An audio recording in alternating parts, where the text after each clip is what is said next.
નમસ્કાર મિત્રો, જે રીતે મેં પ્રોમિસ કરી હતી કે આજે હું તમને પીજી જીકાસ પર જે વેરિયસ કોર્સીસ માટે એપ્લાય કરવાની પ્રોસેસ છે, ફોર્મ કઈ રીતે ભરાશે. મિત્રો, રાતના 11:15 થયા છે અને હું આ વિડીયો શૂટ કરું છું. પછી તમે વિચારો કે હું તમને સબસ્ક્રાઈબ કરવા માટે જસ્ટ કહું, એ વેલિડ છે કે નહીં. વિડીયો પૂરો જોવા માટેનો આગ્રહ ફરી પાછો કહીશ, વ્યૂ માટે નથી કહેતો. ફોર્મ એટલું ટફ છે. ફરી પાછો કહીશ, જવું હશે ઉત્તરમાં, પહોંચી જશો દક્ષિણમાં. કેમ કે એની અંદર અલગ અલગ એવી પ્રોસેસમાંથી પાસ થવાનું છે કે જેના નિયમો તમે વાંચ્યા તક નથી, વાંચ્યા જ નથી. મારી આની પહેલાંનો એક વિડીયો ઓલરેડી મૂકેલો છે, ન જોયો હોય તો જોવો, પછી આ વિડીયો પાછો જોવો અને એપ્લાય કરો. યા તો તમારા નજીકના કોલેજ સેન્ટર પર જઈ અને તમે ફોર્મ ભરો. છતાં પણ તમને એવું લાગે કે તમારે ઘર બેઠા જ ફોર્મ ભરવું છે તો તમે મારો સંપર્ક કરી શકો છો.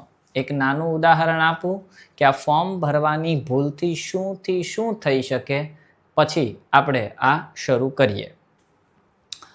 તો ઉદાહરણ તમને આપું ત્યારે મને એક સ્ટુડન્ટ હતા જે બિલીમોરાના હતા. એમના બેચલર ડિગ્રી પરથી એમને બિલીમોરાની જ કોલેજની અંદર ગ્રાન્ટેડ એડમાં MSCમાં એડમિશન મળી શકતું હતું.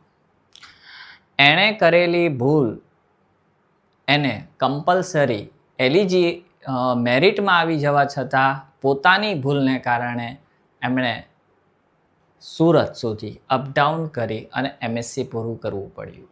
માટે વિનંતી કરું છું, વિડીયો જોયો, સમજો, સમજાઈ જાય પછી જ ફોર્મ ભરજો. આ ફોર્મ મેં અત્યારે પહેલાં ખુદ ભર્યું છે. નિયમો તો મેં ઓલરેડી તમને પહેલાં કહી જ દીધા હતા અને આજે હું તમને ફોર્મ કઈ રીતે ફિલ કરવું તે બતાવવા જઈ રહ્યો છું. અને જો હું 11:15 શૂટ કરતો હોઉં તો પછી એ પણ વિચારો આખા દિવસના કામ પછી. તો એક સબસ્ક્રાઈબ કરો, શેર કરો, તમારા વોટ્સએપ ગ્રુપની અંદર ફ્રેન્ડ સર્કલમાં મોકલો. એના વગર આ 2 વિડીયો મારા આગળનો અને આ જોયા વગર પ્લીઝ એપ્લાય નહીં કરતા. મારા વ્યૂ માટે નથી કહેતો. તમારી આખી લાઈફ ચેન્જ થઈ જશે, તમારું યર બગડી શકે, અથવા તો પછી તમને જ્યાં એડમિશન મળ્યું ત્યાં જવું પડે. તો જઈએ સફર પર.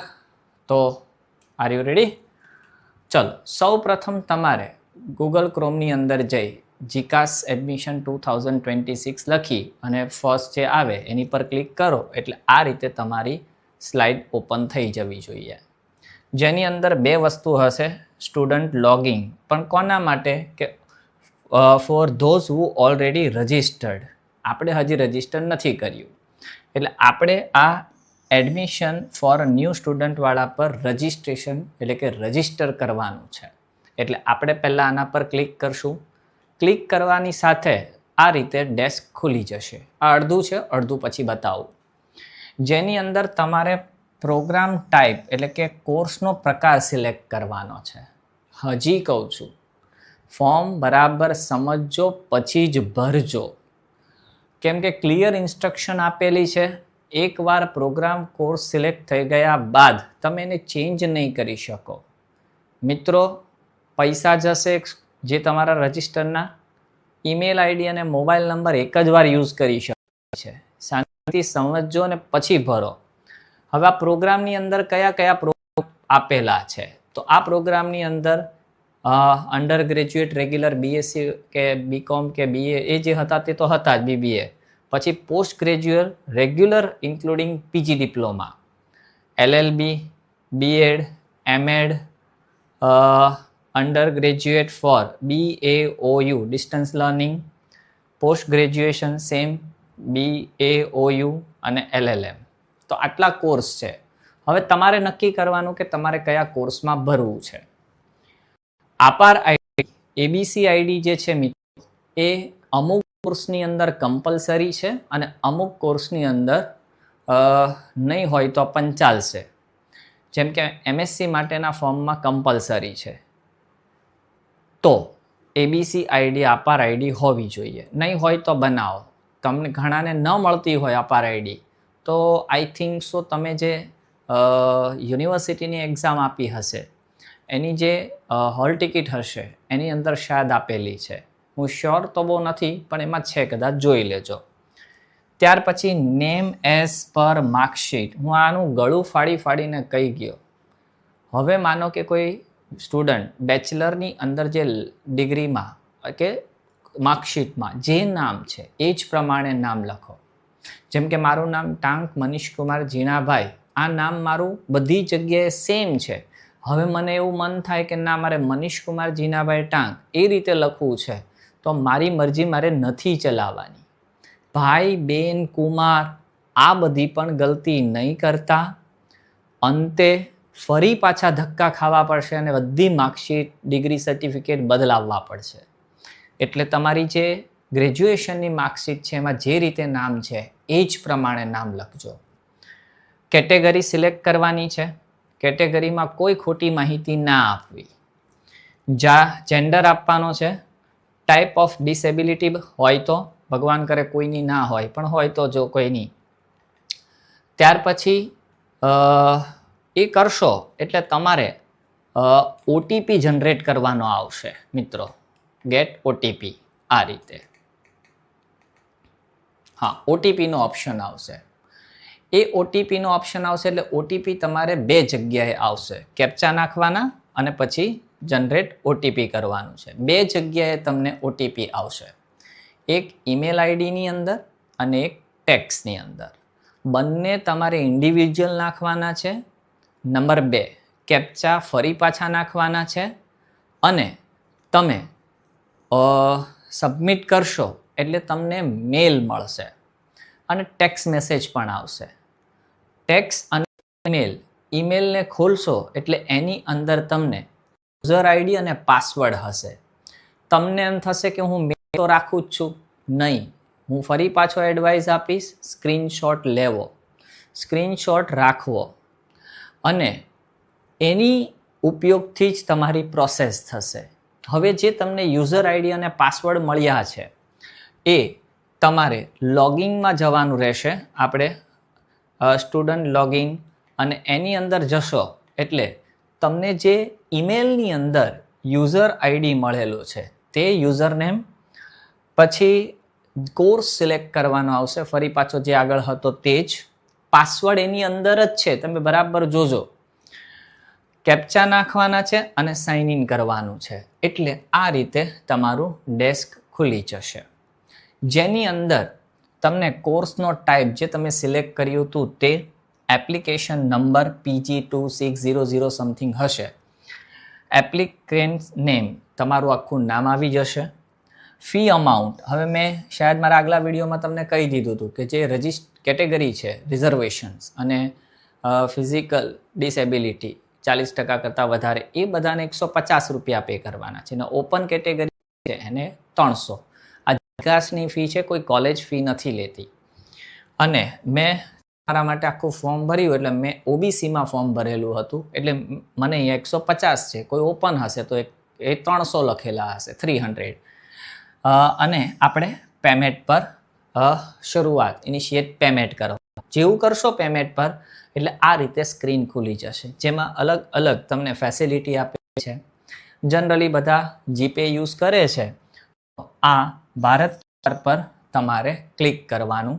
જેવું તમે એના પર ક્લિક કરશો મિત્રો એટલે તમને આ રીતે એક ખુલી જશે, જેની અંદર અહીંયા નામ લખાયેલું હશે, તમારો પીજી જે નંબર છે તે આવી ગયો હશે અને receipt for email ID, mobile number, payment reference number, gateway transaction, bank transaction number, transaction date.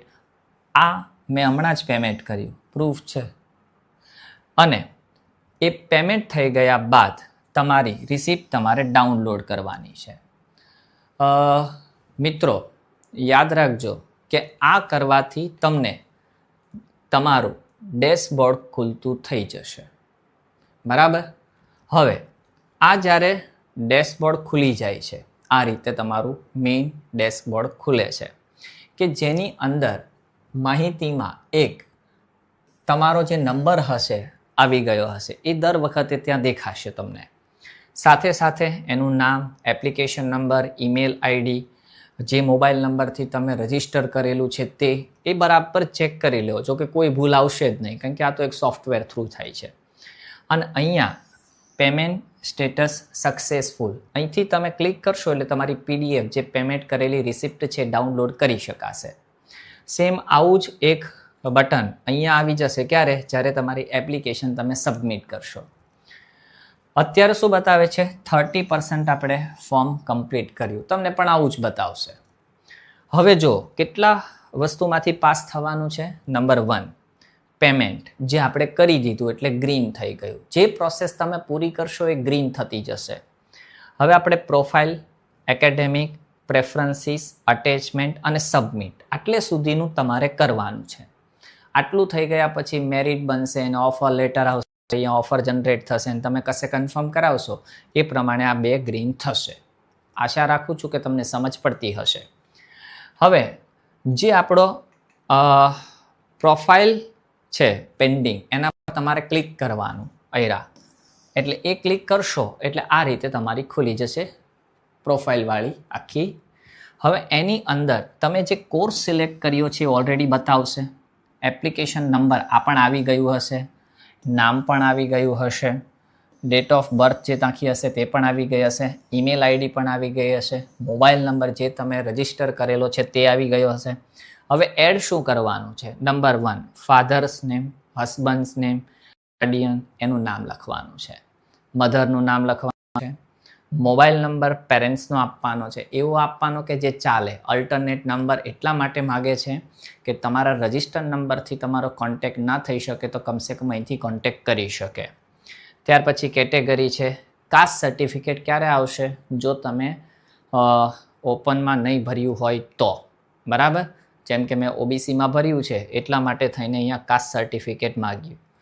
હવે જેને OBCમાં ભર્યું છે એને કાસ્ટ સર્ટિફિકેટની સાથે નોન ક્રિમિલિયર સર્ટિફિકેટ છે એનો પણ એની તારીખ માગેલી છે કે કઈ તારીખે તમે કઢાવેલું છે. એટલે કે તમારી કાસ્ટ સર્ટિફિકેટની ડેટ અને નોન ક્રિમિલિયરની ડેટ પણ ક્યારે? OBC. હવે માનો કે કોઈ SC કે ST કે EWSમાં ભર્યું છે, નોન ક્રિમિલિયર નહીં આવે એટલે આ ઓપ્શન ત્યાં એને ખુલશે જ નહીં. ફોટો અપલોડ કરવાનો છે જે તમારે JPEG અને એ 5 MB ફાઇલ મેક્સિમમ કરવાની છે એટલે આરામથી થઈ જશે. 5 MB એટલે ઘણું કહેવાય.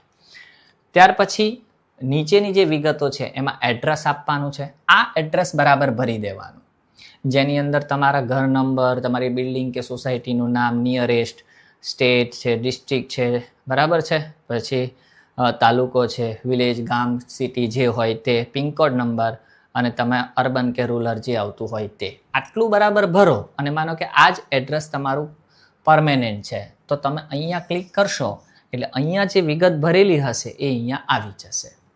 એ ઉપરાંત તમારે એની અંદર 10thની માર્કશીટ નાખવાની છે.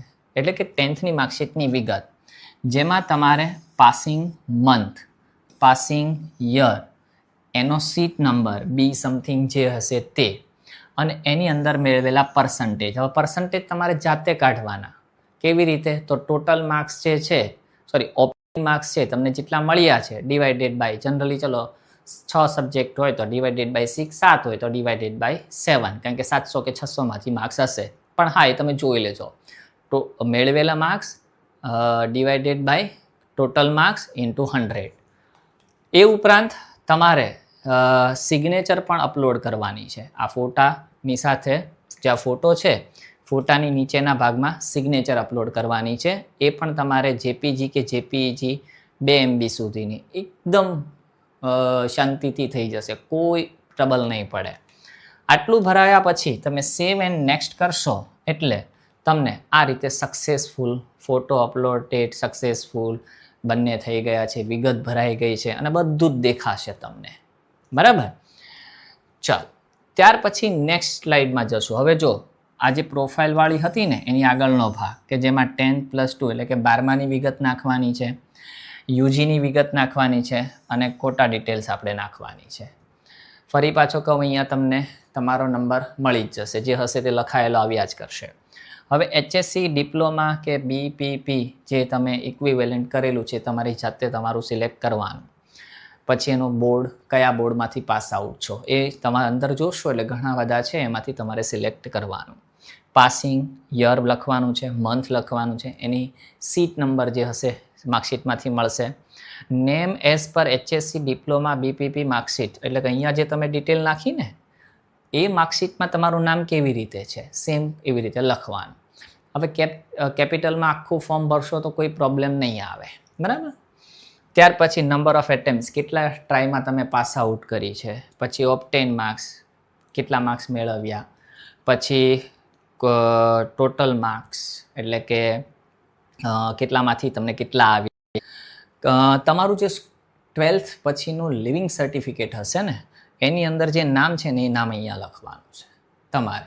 એટલે આ લોકો જો અલગ અલગ નામ તમને, કારણ કે એને ખબર છે કે ઘણા એવા છે કે બધે અલગ અલગ નામ ચલાવ્યા છે, એટલે એને અલગ અલગ નામ માગેલા છે, બરાબર. તો આ વિગત ભરાઈ જાય, બરાબર, એટલે તમારે સેવ એન્ડ નેક્સ્ટ પર ક્લિક કરવાનું. હવે માનો કે મેં તમને બતાવવા માટે જ આ એક વસ્તુ કરી છે કે મેં પાસિંગ યર જો 12થનું લખ્યું 2026, હોઈ શકે ના હોઈ શકે ને, ભૂલ છે. માનો કે તમે આવી કોઈ ભૂલ કરી તો એ લોકો એટલું સરસ વ્યવસ્થા છે ને કે તમને આ રીતે લખીને આપશે. જો મેં 12માની ભૂલ કરી છે ને એટલે લખ્યું છે applicant have must be pass HSC. કેમ એવું લખીને આવ્યું? કેમ કે 2026માં 12મું પૂરું થયું હોય તો બેચલર ક્યાંથી પૂરું થયું હોય. એટલે જો ભૂલ કરશો તો આવી રીતે નોટિફિકેશન આવશે, અને જો ભૂલ નહીં કરો તો સક્સેસફુલ સબમિટ વાળું આવું આવશે, બરાબર. તો 12થની વિગત ભરાઈ ગઈ આપણી, બરાબર. સેવ એન્ડ નેક્સ્ટ કર્યું એટલે આપણને આ રીતે હવે યુજીની માહિતી પૂછેલી છે. માનો કે મેં MSCમાં એપ્લાય કર્યું છે તો મારા પાસે BSCની માહિતી માગી છે, જેની અંદર તમારે યુનિવર્સિટી કયા સ્ટેટ, મતલબ મેં ગુજરાતમાંથી પાસ કરી છે કે યુનિવર્સિટી, કઈ યુનિવર્સિટીમાંથી બેચલર કરેલું, એનું સ્ટેટ કયું છે, એ યુનિવર્સિટી કઈ છે. સપોઝ મેં VNSUમાંથી કર્યું હતું એટલે કયો કોર્સ કર્યો. આ કોર્સ સિલેક્ટ કરવામાં ધ્યાન રાખજો, ફસાશો ઘણા. હવે તમને ખબર પડશે કે હારો મેં હું ભણ્યો છું. જો તમને અહીંયા શું સિલેક્ટ કરું, જે ઓપ્શન આવશે ને બહુ બધા, અને એમાં તમને જો ના ખબર પડે ને કે મેં આ કર્યું છે તો એમ સમજી લેજો કે આપણે અર્ધ જાગ્રત અવસ્થાની અંદર બેચલર પૂરું કર્યું. કેમ કે આ હું ગેરંટી મારું છું, આના પર કોમેન્ટ આવશે સર આમાં મારે શું સિલેક્ટ કરવાનું છે. હું ડેફિનેટલી કહું છું આવશે, શરમાયા વગર કરજો. હું ખાલી બતાવું છું તમને કે તમે કઈ કઈ પ્રકારની ભૂલ કરી શકો. જોજો આ એક સિલેક્ટ કરવા ટાઈમ પર કોમેન્ટ આવશે, મારે આમાં શું લખવાનું. પાસિંગ યર, બરાબર, 2026 બેચલર વાળું. હવે જોજો બેચલરમાં 2026 લખ્યું એટલે સક્સેસફુલ સબમિટ વાળું આવશે. પછી એનો મંથ બતાવવાનો. હવે અહીંયા એક ખાસ બીજી વિગત, તમારી 3rd યરની માર્કશીટ માનો કે તમે અહીંયા જોડો છો ત્યારે એને હવે વાંચજો. એમાં 2 મંથ લખેલા હશે અલગ અલગ. એમાંય ઘણાને સવાલ થશે કે મારે કયો મંથ લખવાનો. બોલો, આટલું આપણે જાગૃત છીએ. એક ઉપરની સાઈડ પર મંથ લખેલો હશે અને એક નીચેની સાઈડ પર મંથ લખેલો હશે, અને બંને અલગ અલગ હશે. તમારે કયો લખવાનો? નોટિફિકેશન વાળો, એક્ઝામ વાળો નહીં. એક્ઝામ તમે આપી પણ પૂરી નથી કરી, એ નોટિફિકેશન વાળો જે મંથ નીચે આપ્યો હોય ને એ મંથ લખવાનો, એ યર લખવાનું. જો હવે તમને ખબર પડશે, હવે તો મોટા થશો, એની સીટ નંબર લખવાનું છે. હવે આ એક ખાસ કે તમારા માર્કશીટની અંદર કયા પ્રકારે તમને રિઝલ્ટ આપેલું છે. CGPA SGPA વાળું હોય તો ફર્સ્ટ, માર્ક્સ આપ્યું હોય તો, અને બંને આપ્યું હોય તો બોથ. હવે બરાબર સમજ પડશે, હવે જાગશો શાયદ. સબ્જેક્ટ કયો હતો તમારો? મેં સપોઝ BSc વિથ કેમિસ્ટ્રી કર્યું છે એટલે મેં એ સિલેક્ટ કર્યું. ક્લાસ, આ ક્લાસની અંદર પણ ઘણા સવાલ પૂછે, સર ફર્સ્ટ લખવું એ સિલેક્ટ કરજો. તમારા રિઝલ્ટની અંદર લખેલું જ હશે first class, first distinction, second class, એવું લખ્યું જ છે. હવે માર્કશીટ ખોલજો. કયા મીડિયમથી પાસ આઉટ છો આ એક ખાસ જોવાનું છે. તમારે સેમેસ્ટર સિસ્ટમમાં હતા કે યરલી સિસ્ટમમાં હતા એ તમને ખબર જ હશે. પછી માનો કે સેમેસ્ટર સિસ્ટમમાં હતા, 3 વર્ષ પૂરા કર્યા હોય તો એના 6 સેમેસ્ટર, વર્ષ હશે તો 3 વર્ષ. હવે એટલું તો સમજાશે ને? કેટલી વાર પરીક્ષામાંથી પાસ આઉટ થયા? ભગવાન કરે બધા એકવારમાં થાય. પછી તમે કેટલી CGPA મળી? આ CGPA એટલે કારણ કે મેં CGPA સિલેક્ટ કર્યું ને એટલે CGPA આવી ગયું છે. અને કેટલામાંથી હતી આ ખાસ જોજો, કારણ કે બધાને અલગ અલગ રીતે આપેલા હોય છે, એટલે કે યુનિવર્સિટી વાઇઝ.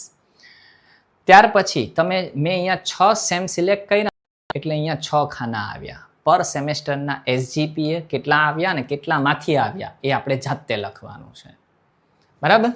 પછી સેવ એન્ડ નેક્સ્ટ કરશો એટલે આ રીતે ખુલી જશે. હવે આમાં હું તમને જો કોઈ કોટા તમને લાગુ પડતો હોય તો, જનરલી નથી હોતો, એટલે સેવ એન્ડ નેક્સ્ટ કરવાના. ચલો, અહીંથી હવે તમારે બહુ મોટી માથાકૂટ છે. જો નહીં સમજ્યા, નહીં બરાબર સિલેક્ટ કર્યું, સાચું કહું છું, તમે હતા નહોતા થઈ જશો.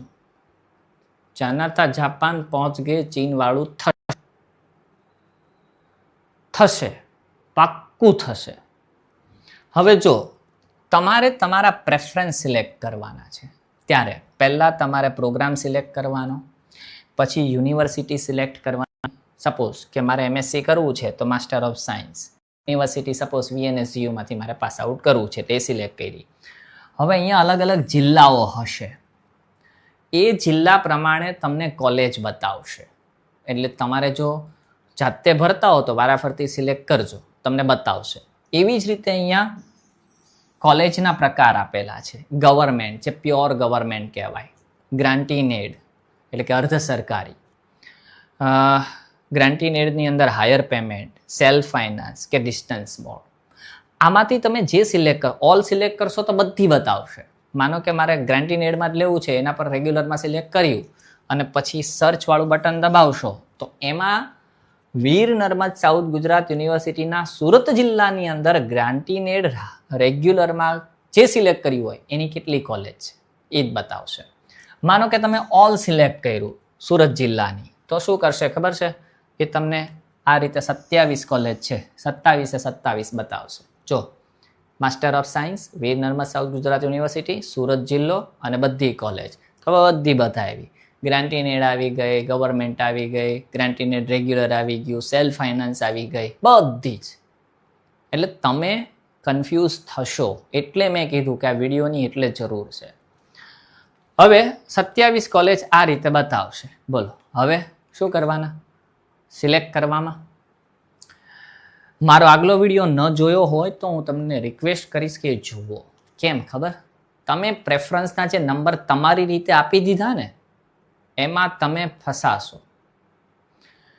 હું રૂલ્સ એન્ડ રેગ્યુલેશન પ્રમાણે કહું છું તમને, કે માનો કે એક જ એક્ઝામ્પલ આપું, નહીં તો એ વિડીયો જોઈ આવજો પાછો.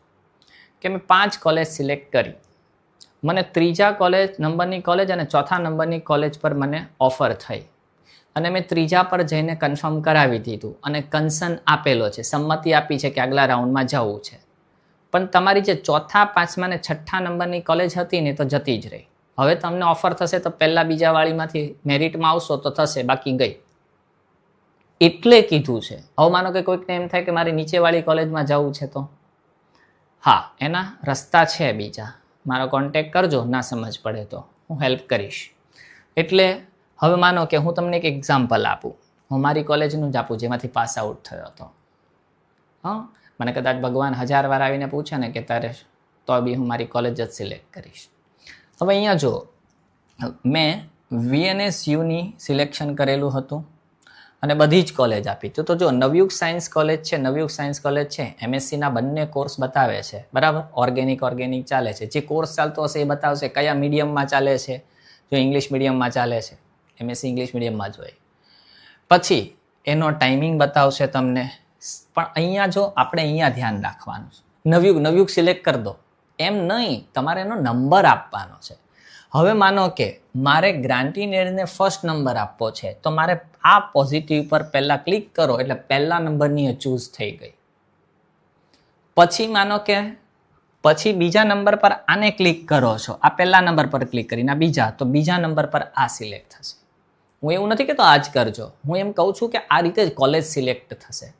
હવે પ્રશ્ન પહેલો તમારા જનરેશન, હવે કપડાં લેવા જાય તોય બીજાને પૂછે કે આ સારા લાગે છે, તો એ કોલેજ એડ કરવામાં તો 110% પૂછશે, હું કઈ કઈ કોલેજ નાખું, હું કેટલી કોલેજ નાખું. કમસે કમ તમારો રસ્તો તો તમે જાતે નક્કી કરો. જેની સાથે તમે શેરિંગ કરીને કોલેજ સિલેક્ટ કરો છો, 5 વર્ષ પૂરા થઈ, હું એવું નથી કહેતો બધા એવા હોય, પણ જેની સાથે તમે શેરિંગ કરીને કોલેજ પૂરી કરો ને 5 વર્ષ પછી જોબ લાગ્યા પછી 5,000 ઉછીના માગશો ને, લગભગ ના પાડશે. તમારો રસ્તો જાતે સિલેક્ટ કરો.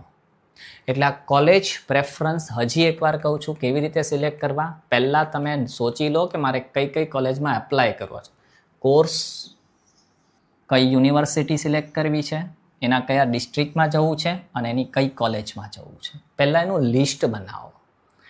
હા, તમે મને પૂછશો, હું હેલ્પ કરીશ. જો મારો નેચર એવો છે કે જે સાચું હશે એની મોઢા પર કહી દઈશ. સામેવાળાને સારું લાગે ખરાબ લાગે એનાથી મારે કોઈ લેવા દેવા નહીં. સ્ટુડન્ટને મેં કોઈ દિવસ ના નથી પાડી. મારા યુટ્યુબ ચેનલ પર જો કેટલી કોમેન્ટો છે અને એને બધાને પૂછજો તમે, એના રિપ્લે આપ્યા છે. મેં જરા પણ ઈગો નથી રાખ્યા, એને નહીં જવાબ આપું આ છે નહીં, બધાને જવાબ આપ્યા છે. તમને મુશ્કેલી પડે તો મને કહેજો. MScના ઉદાહરણમાં એક ખાસ બીજું એ બી જોવાનું છે કે તમને જ્યારે કોર્સમાં બતાવે ને ત્યારે એક જ કોલેજના 4-5 વાર નામ હોઈ શકે, એક જ યુનિવર્સિટીના નામ 4-5 વાર હોઈ શકે. કેમ? જેમ કે ઓર્ગેનિક છે, એનાલિટિકલ છે, બરાબર, એમ એન્વાયરમેન્ટલ છે, એટલે એનું એકનું એક નામ વારે વારે હોઈ શકે. એટલે આપણે બેસીને નક્કી કરવાનું છે, પેજ પર લખવાનું છે કે મારે શેમાં એડમિશન લેવું. જ્યારે એ થઈ જશે એટલે તમારે આટલા ડોક્યુમેન્ટ અપલોડ કરવાના છે, જેમાં એક છે SSC, HSC, school leaving certificate, caste certificate. મેં OBC સિલેક્ટ કર્યું હતું એટલે નોન ક્રિમિલિયર આવ્યું. માનો કે કોઈ ઓપન હશે તો એના કાસ્ટને નોન ક્રિમિલિયર આવશે જ નહીં. EWS હશે, SC હશે, ST હશે તો એ લોકોને માટે હશે. પછી ફિઝિકલ હેન્ડીકેપવાળા માટે આવશે. Qualifying exam marksheet. હવે યાદ રાખજો કે અહીંયા શું કરો કે માનો કે મેં MScમાં એપ્લાય કરું છું તો મેં BScની જે માર્કશીટ છે ને મારી પાસે 6 હશે, ભગવાન કરે 6 જ હોય, કોઈની 12 ન થઈ હોય, તો એ 6ના જ ફોટા પાડી એની PDF મર્જ કરી એક જ PDF બનાવવાની. કારણ કે એ લોકોએ બધામાં એવું લખ્યું છે કે તમે જો એકથી વધારે પ્રયાસ કર્યા હોય તો બધી માર્કશીટને કમ્બાઈન કરવી. તો અહીંયા હું એવું માનું છું કે બેચલરમાં શું કરો કે 6 માર્ક, પહેલા સેમ, બીજા સેમ, ત્રીજા સેમ, ચોથા સેમ, પાંચમા સેમ અને છઠ્ઠા સેમ બધાના ફોટા પાડી મર્જ કરી PDF બનાવી અને પછી અપલોડ કરજો. અને બધામાં PDF જાય છે, PDF જ નાખી દેવાની. હવે તમારે સાઇઝનો પ્રોબ્લેમ પાછો આવશે કે સાઇઝ કેમ ઘટાડવી. હું તમને એક સરળ ઉપાય બતાવું છું. આ સૌથી સરળ. પહેલાં શું કરો, ફોટા પાડી લો. ફોટા પાડ્યા પછી એને તમારા કોમ્પ્યુટરમાં અને ફોનથી મહેરબાની કરીને ફોર્મ નહીં ભરતા. અડધું દેખાય ને અડધું ના દેખાય. હજી કહું છું, કરવું હશે કંઈક, થશે કંઈક ઓર. ચાના જાપાન પહોંચ ગયે ચીન, અને ચીનમાં તો હમણાં અત્યારે જવાય એવું નથી. એટલે PCમાં ફોટા લઈ લો. પછી શું કરો, ગૂગલમાં લખો ઇમેજ ટુ PDF. તો ઇમેજ ટુ PDF લખ્યું તો જેટલી ઇમેજ સિલેક્ટ કરો, ક્લિક કરશો એટલે બધી કમ્બાઈન થઈને એક PDF બનીને ડાઉનલોડ થઈ જશે. પછી પ્રોપર્ટીમાં જઈને એની સાઇઝ જોઈ લો. માનો કે તમારી જે સાઇઝ છે એના સાથે મેચ નથી થતી તો શું કરવાનું, તમારે એને કમ્પ્રેસ્ડ કરવાની. તો રિડ્યુસ સાઇઝ ઓનલાઈન PDF એવું લખો એટલે આવશે સાઇટ. અને છતાંય ના થાય, છેલ્લે હું છું પણ જો પણ બરાબર, સેવ એન્ડ નેક્સ્ટ કરો. હવે અહીં એક વાત ખાસ કહી દઉં, જ્યારે આપણે કેટલું વસ્તુ પૂરી કરી તમને હું બતાવું. હા, આપણે પ્રોફાઇલ, એકેડેમિક, પ્રેફરન્સીસ અને અટેચમેન્ટ અહીંયા સુધીનું પૂરું કર્યું. મેં તમને અહીંયા સુધીનું બતાવી દીધું, અહીંયા સુધીનું, બરાબર. આ બધું ગ્રીન થઈ જશે જેમ જેમ કરતા તેમ. પછી છેલ્લે તમારે સબમિટ કરવાનું. સબમિટમાં કશું નથી. હા, મેં જે કર્યું છે બધું ઓકે છે, ક્લિક કરશો, સિગ્નેચર આવી જશે અને ફાઇનલ સબમિશન, નીચે ઉપર ઓકે કરશો એટલે પૂરું. પછી તમારે કશું નથી કરવાનું. આવું એક બટન અહીંયા આવી જશે એટલે એપ્લિકેશન ડાઉનલોડ થઈ જશે. છતાં તમને એમ લાગે કે તમારે ફોર્મ નથી ભરવું તો નજીકના સેન્ટર પર જાઓ. મારી પાસે ભરાવવું હોય તો તમે મારો કોન્ટેક કરી શકો છો. અને ત્યારે અહીંયા સુધી ગ્રીન થઈ જશે. ખરેખર મેં એવો જેન્યુઅન ટ્રાય કરી કે તમને હું સમજાવું કે તમારે ફોર્મ કઈ રીતે ભરવાનું છે ને પ્રેફરન્સ કઈ રીતે આપવાના છે. જો તમને એવું સાચે લાગે ને કે 11:15 વાગે પણ આ માણસ આપણું સારું કરવા જ અપલોડ કર્યું છે તો પ્લીઝ સબસ્ક્રાઈબ કરો. તમારા વોટ્સએપના કેટલા બધા ગ્રુપ હશે એમાં શેર કરો, સબસ્ક્રાઈબર કરાવો. જોકે મને બહુ સબસ્ક્રાઈબર મળ્યા હમણાં ને હમણાં, પણ મારા 1000 સબસ્ક્રાઈબર પૂરા થઈ જાય તો શાયદ હું ઓનલાઈન ઘણા બધા ક્લાસ અપડેટ કરવા જઈ રહ્યો છું. જેમ કે તમે મારા કેમિસ્ટ્રીના ક્લાસ જુઓ તો જીસેટના મોસ્ટ ઓફ મેં વિડીયોઝ નાખવાનું ચાલુ કરી દીધા છે. પેટની એક્ઝામ આવે છે એ પણ વિડીયો નાખવાની ચાલુ કર્યા છે.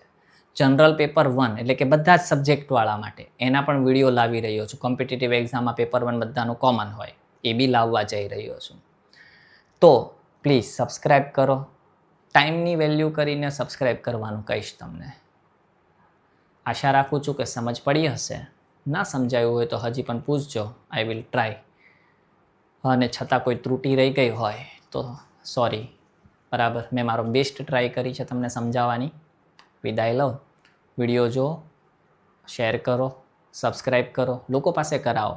સબસ્ક્રાઈબ ફ્રીમાં થાય છે. કદાચ તમે તમારા પેરેન્ટ્સના ફોનમાં યુટ્યુબ ખોલીને મારું સર્ચ કરીને ખાલી સબસ્ક્રાઈબ કરીને છોડ દો તો ધન્યવાદ, ન કરો તોય ધન્યવાદ. ભારત માતા કી જય. Har Har Mahadev. Best of luck to all of you.